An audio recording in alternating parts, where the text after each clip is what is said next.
Welcome to the Heen View, a podcast series which interviews a range of sports club representatives and local sports administration officials during the COVID-19 shutdown period.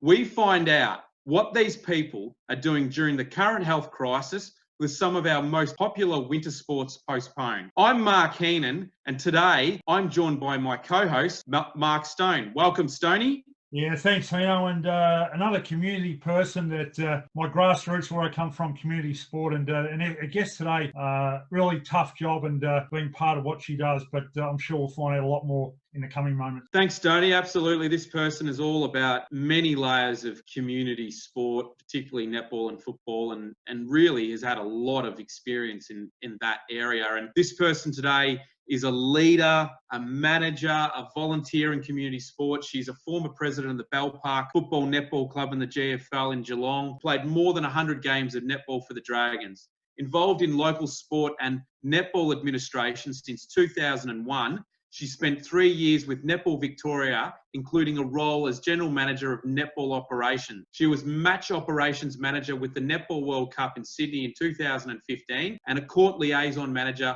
for the 2011 Netball World Cup. She currently works with the Department of Justice and Community Safety in Victoria. She joined AFL Barwon as a commissioner in an honorary role in November 2016. We welcome to the Heen View AFL Barwon Commissioner, Michelle Gerdtz. Welcome, Michelle. Thanks, guys, and thanks for having me on the show. I certainly look forward to having a chat for the next half an hour or so. Have we got you off a little bit of work, have we? I guess so. I generally finish work at 4, so I start a bit earlier. So technically I'm within reason. Well, you must have been looking forward to this because, I mean, it's your passion, and in a lot of ways, the local sport community is such a big part of your life. And I guess one of the things that I want to start off with is talking to you about, hey, Michelle, you know what's happened. Obviously, today there's been an announcement, and we're talking, towards the late end of June, that there is a return to play date for junior football and also junior netball. Now, we had a decision last month, or I believe earlier this month, I should say, in June, regarding senior football competitions, which includes, the Geelong Football League, Ballarat Football League, and all the netball associations, the Colac District Football League and the affiliated Geelong and District Football Netball League as well. Can you just talk us through about the announcement today? There's some good news in terms of junior football and junior netball. Yeah, absolutely. It is. It's exciting, and obviously something that the AFL Barwon staff have been working tirelessly on over the last few weeks. And it's a difficult one because everything that we're doing is dependent on government advice. But obviously the information that's come out in the last week has allowed us to set that date of the 18th of July to run our junior comps. And I guess now it's just fingers crossed that everything goes okay over the next couple of weeks and we can get those teams in and fixtures announced and get the kids playing again, which I think would be great. Michelle, it's a big decision. We see a lot of senior competitions around the state, and nearly all senior competitions, I would say, aren't going to go on. So to make a decision is a really good one. It's a progressive one. I think it's a positive one. How did you come to the conclusion that junior sport was able to go on when so much stuff was happening around decisions about sport in the state? Yeah, look, it's a good question. I think a priority of ours was always juniors, and there's a few things that come into that. I know you guys would probably both be aware of the fact that senior footy and netball require a crowd, and a fairly significant one at that.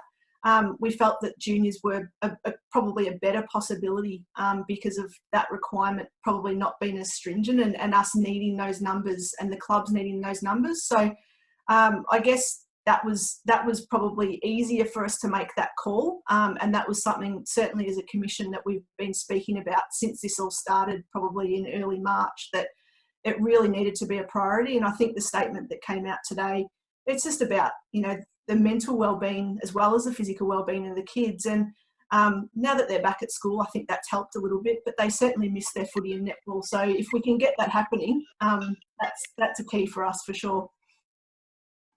Michelle, I wanted to actually touch base with you with regards to the situation regarding those dates, but also talking to you about the decision, obviously, with the seniors aspect as well, with the crowds.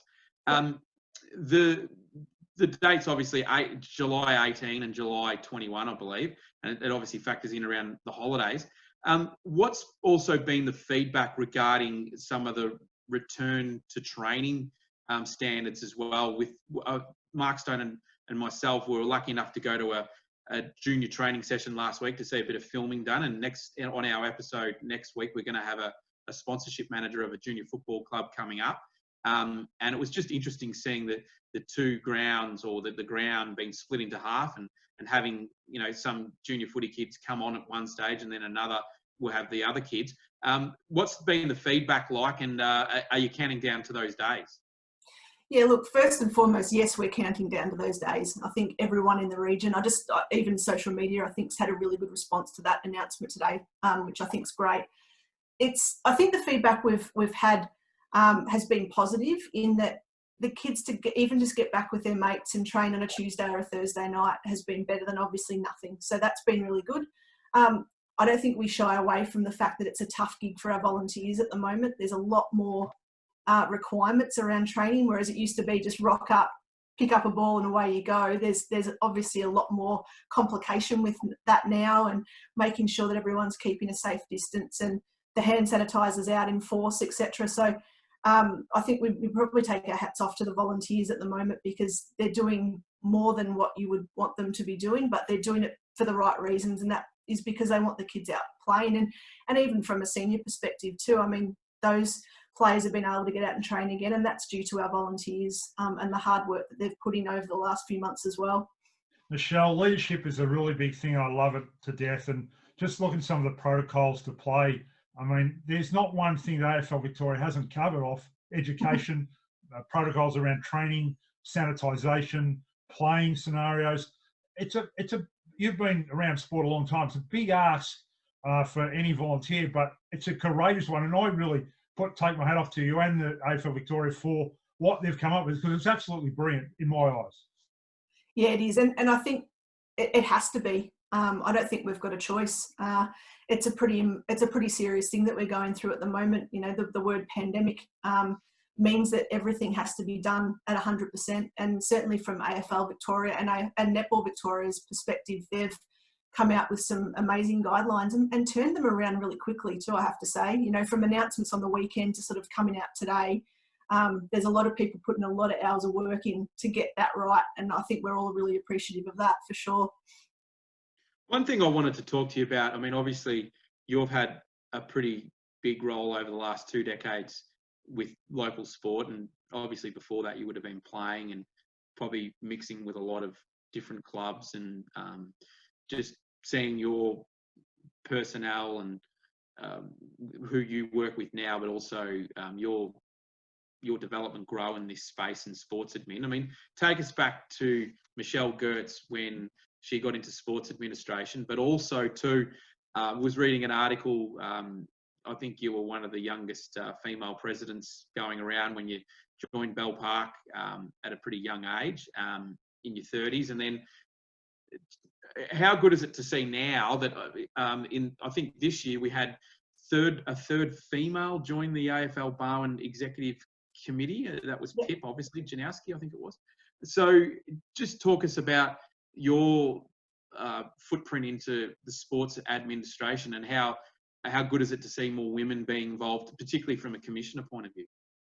Yeah, look, I think I'm really happy to sort of been a bit of a trailblazer in that space. We talk about leadership, and it's something I'm really passionate about. And I guess from a perspective of joining as president of Bell Park Football Club, when I did that, I could never really understand why it couldn't happen. And I remember being interviewed at the time and saying, I'm not coaching the football team. I'm not, this is an administration sort of governance role. And that's where I've got, my strengths in that area. So I couldn't really understand why there was a barrier. And I think sometimes it's about females having the confidence to step up into those roles as well. So we've got great things happening now with the likes of Leisure Networks. I'm involved with a program called The Game Changer, and that's about empowering females to step into those spaces and giving them the confidence, because people have got the skills, there's no doubt about it. And it's great to see now, obviously, Pip joining us this year, and there's more female representation on general boards, you know, presidents. You know, we've got Jenny Wood at Torquay, we've got Linda out at Port Arlington, and a number of others as well. So it's exciting for me, and I want to see it continue. Just a quick one before Mark Stone jumps in. We're actually going out to Port Arlington as one of our podcasts in a few weeks. We've got a sponsor there, and we're going to have a member on from the Port Arlington Football Netball Club, and quite possibly it could be Linda. So obviously, yeah, we'll get a perspective on the role of women's in footy and netball, and particularly even from a presidential point of view. Thanks, Mark. Just with women in sport, Michelle, I was involved with this local club in the northern suburbs, and when women got involved with the club, it was a lot better than it has been, and it gives a bit of a softer touch, and women are really good operators, and we see that in sport. Where was your inspiration from? Where as a little girl did you say, you know what, I can see myself moving forward as a volunteer, and then a player, and then committee, and then getting to where you are now? You obviously had some mentors or inspirations as a person growing up. I did, and funnily enough, I didn't start playing netball till I was 20. So that was the first year of the Geelong Football Netball League, you know, the netball coming in. So it wasn't really a sport that I was interested in, and I got roped in by a couple of mates to play for Bell Park, and that's sort of where the netball started for me. I was quick to join a committee after that, I think the year after, and pretty much continued in that vein for a number of years. And I guess growing up for me, I've always loved sport and sport in general. You know, I'm a mad Geelong supporter, really mad, pretty mad at the moment, particularly after last weekend. You know, so that's always sort of been there for me. I've always played a lot of different sports. And then when I got to sort of the end of high school, it was a really easy decision for me to go and study a sport management degree. So I guess I was always sort of heading in that direction. And then I guess starting to play netball and sort of, I guess falling into that a little bit, it sort of drove me in that direction, and that's sort of where I headed from there. When we think about Bell Park, I mean, being a former St. Joseph's student that I am, and sort of growing up, or, you know, mixing with some of those big names, particularly was aware of the influence of Bell Park on the GFL, like being in the school years around, you know, the Jimmy Bartells and the Michael Brights, and obviously Terry Bright. And then you also look at even later with coaching Ken Hinkley, who is now the Port Adelaide football coach. What was it that attracted you to Bell Park as such? Well, my stepfather is a, you know, like a life member and a legend of the club. So I guess for as long as I've known him, I've been around Bell Park, and that's probably sort of from the early 90s. So it's always been my GFL club. I've always lived around the corner from Bell Park as well, so it was probably the closest club to me. So it really wasn't an option about being anywhere else. It was, if I was going to play netball, it would be there. So that's sort of just how it's gone from there.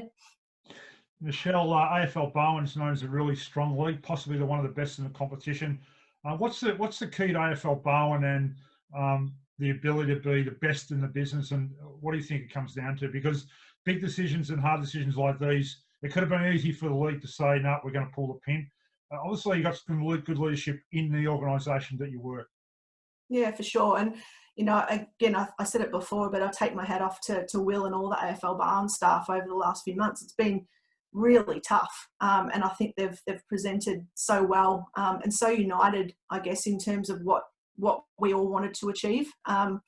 They're, you know, and it's their jobs are on the line as well. So, you know, we were saved a little bit with the JobKeeper scenario, and we're able to continue with our group, but that's been really hard on them as well. And I guess it comes from the top. Craig Keating, I've got a lot of respect for, and I've really enjoyed working with him over the last 4 years, and a real level-headed leader, but someone that really gets to know people well. And I think that's the key. When you've got to make really hard decisions, relationships with clubs and club personnel, I think that's the most important thing. We're not always going to make decisions that are agreed, I suppose, by the majority, and that's a really tough thing as well. So when you've got the likes of Will and Craig, who have really built some fantastic relationships across the board, it certainly makes it a lot easier, and there's a lot of respect there. Can you take us into some of those inner sanctum meetings because of what's happened this year? 2020 is unlike any other year, probably in your lifetime, Mark Stone's lifetime and my lifetime. And regardless of our ages, I mean, we're always used to seeing football and netball being played at a local level every season during the winter months. One of the reasons why we started up this program is we wanted to find out what people were doing in those times. Can you take us into the inner sanctum, particularly with the AFL Barwon, and in terms of the meetings and how you've been conducting those? You've been doing it on Zoom, but also, I mean, have you had to have more contact? I mean, obviously, you're aware that some of these AFL Barwon employees have had to probably spend a lot more time as well, but are we trying to get the balance right there, even as someone as you as a commissioner? How tiring has it been for you? But tell us, you know, what it's been like on the inside, but also what your weekly schedule's been like since March. Yeah, look, it's been busier than previous years, that's for sure, and we have been meeting via Zoom. That's probably been really good in hindsight. We've been able to call some quick meetings, knowing that, you know, people can jump on, you know, wherever they are. So I think that's been probably a positive out of this, and we'll probably see ourselves do it a little bit more going forward. But we've probably, particularly around early March, when we knew what was going to happen, I suppose, maybe not to the extent that we've come to now, but we obviously knew that there were going to be some changes and some differences across this year. And we were led really probably by Will and Craig, mostly around what we needed to do, but we certainly had to do a lot of modelling and probably budgeting early on to work out where we thought we were going to be, what this looks like. You know, early on we had to sort of think about what the worst case scenarios were as well. And obviously, you know, to cancel a premiership season is probably up there in terms of worst case scenarios. And we were probably thinking early on that was going to be a possibility, and we were hoping that wouldn't be. But it was really just a lot of chatting. There's a lot of information that's flowed between probably Will and his staff and us. Start like surveys with players, surveys with clubs. We've been going through a lot of data, a lot of general information, all the info coming from the state bodies as well, what that meant for us, meeting with those state bodies too. So I think, you know, particularly coming up to our early June decision, I think we probably met, it would be 3 or 4 times that week. And that was just sort of to get all our ducks in a row, made sure we're all on the same page and that we all had the information, and then made the call from there. Michelle, it's a 3-part question here. Everybody's got a skill set as far as when they bring to the table. You know, first of all, what's your skill set, I suppose, and you know, what's your active role? And obviously, you've got to work part time, so you've got to work. So, how many hours a week would you put in as a role that you play? Yeah, look, I'll start off with the hours question. It probably varies a little bit. In a normal season, it's probably more time taken up going to watch footy and netball, which I prefer. And at the moment, I've actually only sort of spent some time with Will today, and I guess it's probably it's hard to even fathom really. Probably 5 to 10 hours extra, I would think, on top of it. You know, we've maintained our monthly meetings, but we've had to meet more in that time. And I've probably spent a lot of time speaking to Craig and Will and others when certain information was coming out too. So it's hard to actually probably like tell you exactly, but certainly a lot more than I would have liked. And I would certainly like to be more, spending more time out at footy grounds and netball courts watching. My skill set, I think, a couple of things. I know I've got really good leadership qualities. So, and also having a background playing sport locally, but also being an administrator. So I feel like I've got a really good understanding of the region and the way that it operates. And the other thing for me is governance. I'm really strong in that area, and I like to see structure around what we do as well. So I feel like I've probably brought to the table, in terms of our commission meetings and the way we've gone about things, there's probably a little bit more structure, and that's what I like to see, a bit more direction in the way that we're going, probably talking a little bit more strategically at times and operationally, although this year's probably been a lot more operational really. But they're the sort of things that I'm probably passionate about when it comes to the commission as well. I want to know about your Saturdays and Sundays and how they've been spent lately, particularly the Saturdays as well. I mean, we talk about probably the extra time that you've had to make probably during the week for the Zoom chats, particularly as we're in the lead up to the AFL Barwon's decision on whether the season was going to go ahead, and even now with, you know, the junior football situation, and obviously just quickly the women's football that's still on the cards, isn't it? Yeah, it is. It is. I think from a senior footy perspective and women's footy, yeah, definitely, it's all still systems go. It's just hard with dates at the moment. Yeah, sure. What have you been doing, Michelle Gerdtz, as a result of no football and netball being played on a Saturday? You would have been, you know, bouncing around the leagues and, you know, doing a lot of stuff, particularly whether it was Read the Play or any initiatives that are happening in the communities of the wider Geelong region. But what's your weekends been looking like since the start of April? And can you just tell us about maybe another skill that you've got, you know, maybe around the house, or have you had to do a bit more work around the home, or have you done a bit more gardening, or done some running, or done some bushwalks? What have you been doing? Well, it's a very good question. I did a lot of gardening early. I had some projects that I wanted to get done, so I was able to do that. I've also become quite a good cook in this time because I've had time to. So, you know, I've actually learnt to make dumplings, and I've made my own pasta, and, you know, so I've actually sort of got a little bit technical in terms of the meals I've been cooking, which normally wouldn't happen. It would be quite basic. So, it's been that. I've been able to maintain. I do a daily boot camp with a group of people as well. So although we weren't able to be a group, that's continued throughout. So exercise is a big thing to me. And I was training for the Run Melbourne half marathon for the end of July, which has now been postponed to November. So my training schedule's a little bit off there, but I've sort of tried to maintain that throughout. So yeah, the weekends have been, well, a lot of Netflix too, to be honest. Couch and Netflix, What's which your is the favourite bad show, thing. Michelle? Sorry? Got a favourite Netflix show? I actually probably liked Ozark the best at the moment. That's probably up there for me, but yeah, it's been good. One last one Did for me, Mark. Just with, if you were on a regular weekend, what would be your routine on a weekend as far as your role with AFL Barwon? What would we see you doing on each day? I've got nephews that play footy at Port Arlington, so that would generally be my Saturday morning and Sunday morning. Would probably be just to follow them and watch them wherever they tend to play, which has always been good because you get a bit of a look at all the clubs that way and have a chat to people. And then a Saturday afternoon, usually Craig and I would probably discuss about where we wanted to go and watch, and we might go together and spend the afternoon just watching whatever game was on, a bit of netball as well, and just sort of move between the two. So, you know, a bit of halftime, you know, maybe a sneaky beer or something like that, and, you know, just sort of catch up with everyone. So it's pretty casual, to be honest, but it's important to get out and about, and it makes it easier with my nephews playing footy too, so I like watching them. So it's a big part of the activity on the weekend. That's fantastic, and you can just sort of join the leisurely activities, what you do, particularly even, you know, from a fitness point of view, you can work on that at the time being. We understand you're a big Cats fan as well, and do you have a couple of cats, and are you enjoying seeing the AFL back? But you got any funny cat stories at all? Real cat stories. Oh, the cats of the AFL variety, but also AFL, because I've got both. the cat animals as well. The cat animals. Yeah. Yes.